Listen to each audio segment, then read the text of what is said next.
Hi friends, నేను SD మీ రాజు మాట్లాడుతున్నాను. కాకినాడ అయితే వచ్చేసాం. ఇది జగన్నాథపురం అంతేనా? మీరు చూసుకుంటే ఇక్కడ వెంకన్నబాబు గుడి కూడా ఉంది. దానికి సంబంధించిన ఇది ఒక ఎంట్రన్స్ ఆర్చ్. మనం వెళ్తున్నాం ఇప్పుడు. నేను కాకినాడ చాలాసార్లు వచ్చాను, కానీ నేను బీచ్కి వెళ్ళడం అంటూ జరగలేదు. వెళ్దాం అనుకుని చాలాసార్లు అనుకున్నాను, కానీ వెళ్ళలేకపోయాను. ఈసారి మా ఇద్దరు పిల్లల్ని తీసుకుని వెళ్తున్నాను. నేను చెప్పాను కదా, జగన్నాథపురం కిందన్నీ చూసుకుంటూ కూడా వేటకెళ్ళి బోట్లు కట్టేశారు. ఇది సీజన్ టైం కాబట్టి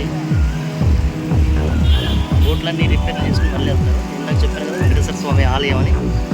ఇదిగోండి, కాకినాడ జగన్నాథపురం మంది నుంచి లెఫ్ట్ తీసుకుంటే మీకు అది కనిపిస్తుంది. చూస్తున్నారు కదా, ఇది కాకినాడ. ఇది మొత్తం గోదావరి, ఇంకా అది సముద్రానికి సంబంధించిన ఒక పాయ. ఇక్కడ అన్ని బోట్లు వచ్చి ఉంటాయి. వేటకెళ్ళి బోట్లన్నీ కట్ చేయాలి. కాకినాడ ఉప్పాడ బీచ్కి వెళ్తున్నాం మనం ఇప్పుడు.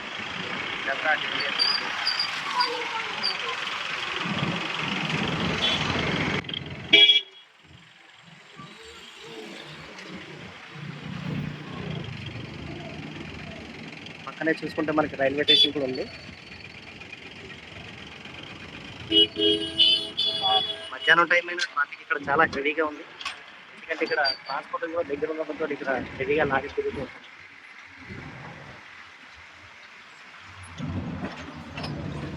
ఫస్ట్ మనం గ్లాస్ బీచ్కి వెళ్తున్నాం. నేను ఎప్పుడు వెళ్ళలేదు, ఫస్ట్ టైం వెళ్తున్నాను. ఇక్కడి నుంచి ఎలాగ వెళ్ళాలో మీకు చెప్తాను.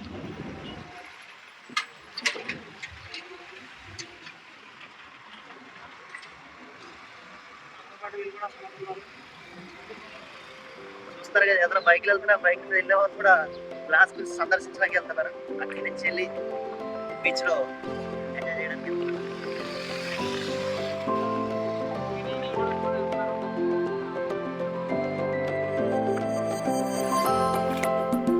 ఇదైతే రైల్వే గేట్. మన అదృష్టం ఏంటంటే విలేజ్ అనుకుంటాం, కానీ చూసే ప్రతి ఒక్క ప్రదేశం కూడా మనకి చాలా అందంగా అనిపిస్తుంది. ఎందుకంటే మనం హైదరాబాద్ నుండి ఇలాంటి ప్రదేశాలు ఎప్పుడు చూడం కాబట్టి ఇలాంటివి మనకు చాలా మిస్ అయిపోతుంది. ఇదంతా కూడా బీచ్కి వెళ్తున్న రోడ్డు మార్గంలో కనిపించే మనకి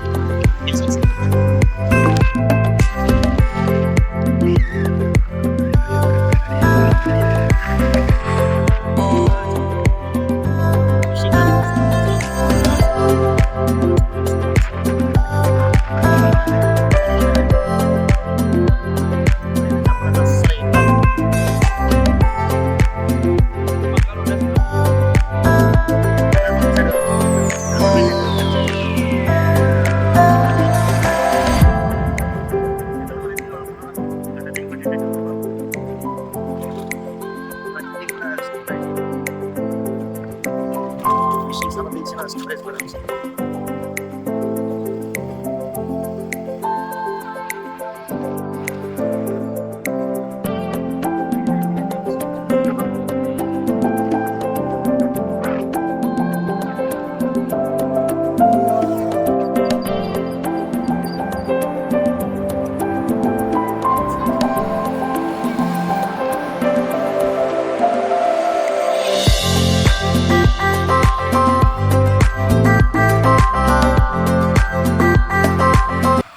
బీచ్కి వెళ్ళే రోడ్లో పామ్ ఆయిల్ కంపెనీ చూసుకుంటే మీకు పామ్ ఆయిల్ తీసుకెళ్ళడానికి ఇవన్నీ కూడా ట్యాంకర్స్. అక్కడ వెనక చూసుకుంటే గూడ్స్ ట్యాంకర్లు కూడా ఉన్నాయి.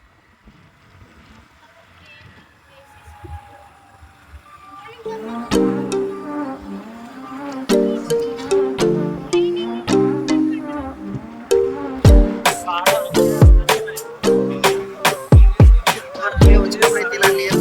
నేను దగ్గర దగ్గర మోస్తారుగా 3 years బ్యాక్ వచ్చాను, కానీ ఇప్పుడు వస్తే మట్టుకి అప్పటికిప్పుడు చాలా తేడాగా ఉంది.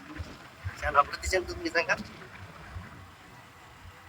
ఎక్కడికక్కడ కన్స్ట్రక్షన్ జరుగుతున్నాయి, ఎన్ని ట్రాన్స్పోర్టింగ్ వెహికల్స్. చూసుకుంటే ఈ పక్కనే బొగ్గు కర్మాగారం కూడా ఉంది, దానికి సంబంధించింది ఆ గూడ్స్. ఇక్కడ మళ్ళీ మాకు సిగ్నల్ పడ్డది, గూడ్స్ ట్రైన్ వెళ్తుంది. చూసారు కదా, ఇటువైపు వెళ్ళే వెహికల్స్ అన్నీ కూడా బీచ్కి.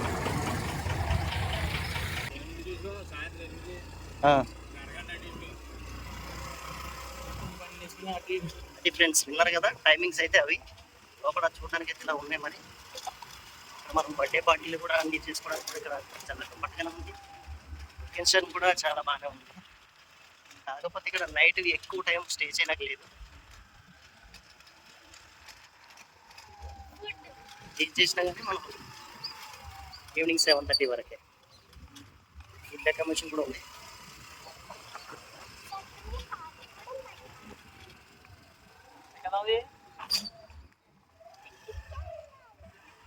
మెయింటెనెన్స్ అయితే ఎక్కడ ఏ పార్క్ చూసినా కూడా మెయింటెనెన్స్ సరిగా చేయట్లేదు.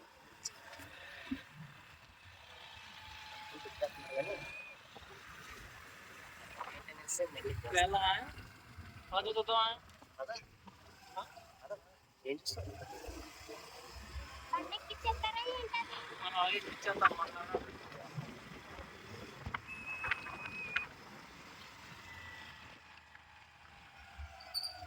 అటువైపు బీచ్, అక్కడంతా ఉన్నారు జనం.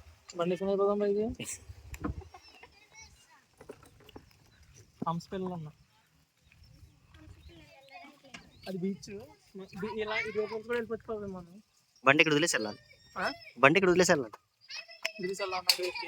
బండి వదిలేసి వెళ్ళాలిగా, మరి ఎలా వెళ్తా? బండిలో ఎక్కించవా? ఎలా? చైనాలో గ్లాస్ బ్రిడ్జ్ మరి అలాగ ఉండేది, మన ఆంధ్రప్రదేశ్లో గ్లాస్ బ్రిడ్జ్ మరి ఇలా ఉంది. కింద నుంచి చూస్తే పైన చూస్తే ఏమో అందలేదు. ఆంధ్రప్రదేశ్ అంటే ఆంధ్రప్రదేశ్ అంటే కింద పిల్లలు బోటింగ్ చేయడానికి కూడా ఉన్నాయి.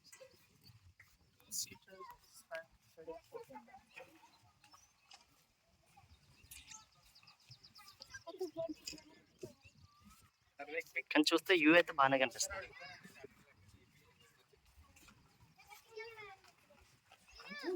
మనం చైనాలో చూసిన గ్లాస్ బ్రిడ్జ్ కి ఇక్కడ మనం చూసే గ్లాస్ బ్రిడ్జ్ కి చూస్తున్నారుగా, మెయింటెనెన్స్ అయితే అంత ఏం లేదు. ఏదో వచ్చామంటే చూసామన్నట్టు అంతే. ఎరా చూసామంటే చూసాం అంతే. ఇదేం పెద్ద గ్లాస్ బ్రిడ్జ్ కాదు శేఖర్. చూసామంటే ఇదేం పెద్ద గ్లాస్ బ్రిడ్జ్ కాదా? కాదు. దీనికి 20 రూపీస్ టికెట్ మనిషికి. దీనికి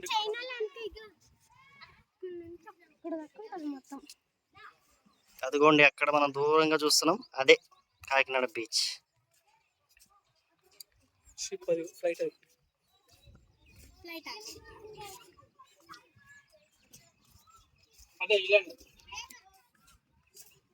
అది అక్కడ దూరంగా కనపడుతున్నాయి షిప్లు. దగ్గరికి వెళ్తే చాలా పెద్దగా ఉంటాయి. వాటి బ్యాక్ సైడ్ ఉన్నది ఐలాండ్.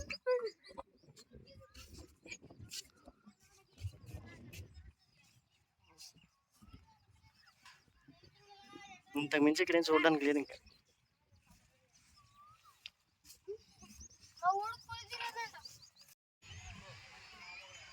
కాకినాడ ఉప్పాడ బీచ్ అయితే వచ్చాం. ఇక్కడ చూడండి అలల సౌండ్ ఎలా అనిపిస్తుందో. జనం అయితే చాలా ఎక్కువనే ఉన్నారు. అందరూ కూడా ఎండాకాలం సమ్మర్ హాలిడేస్ ఎంజాయ్ చేయడానికి వచ్చారు. ఏ బాయ్స్ హాయ్ చెప్పండి. చూసారా సౌండ్ ఎలా వస్తుందో? ఇక్కడ హార్స్ రైస్ కూడా ఉంది. నాకైతే భయం అండి నీళ్ళంటే.